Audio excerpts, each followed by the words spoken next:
గణనాథుడు త్రిశక్తి గణపతి మరి కాసేపట్లో మరి ఇంకో క్రెయిన్లోకి ఎక్కబోతున్నారు.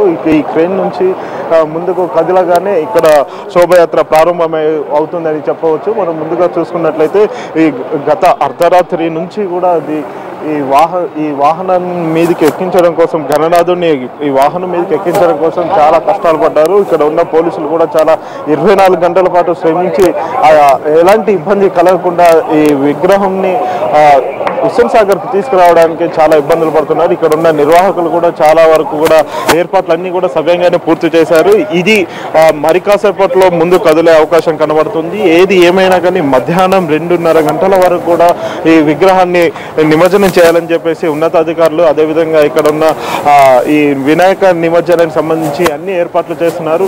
మనకు సంబంధించి ఇక్కడ పోలీసు ఉన్నతాధికారులు ఉన్నారు, వారిని అడిగి తెలుసుకుందాం. సార్, ఎప్పటి వరకు ఈ నిమజ్జనం పూర్తయ్యే అవకాశం కనబడుతుంది?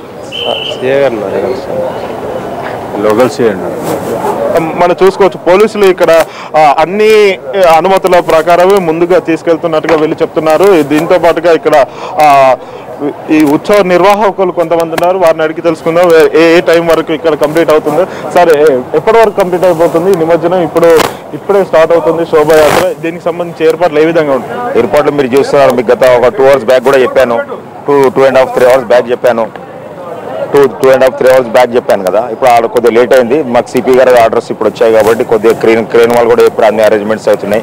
ఇప్పుడు ఇంకొక 1.5 hour 2 hours లోపల ఇక్కడ నుంచి బయలుదేరే కార్యక్రమం జరుగుతుంది. అన్ని భారీ ఎత్తున క్రెయిన్ వాళ్ళు ఈ లడ్డు కార్యక్రమానికి పెట్టడం జరిగింది. పూజ ఇప్పుడే మా పండిత్ గారు చేశారు. జనరల్గా 11 days ఇతనే సేవా కార్యక్రమాలకు పాల్గొంటారు. టెంకాయ కొట్టడం జరిగింది, గుమ్మడికాయ కొట్టడం జరిగింది.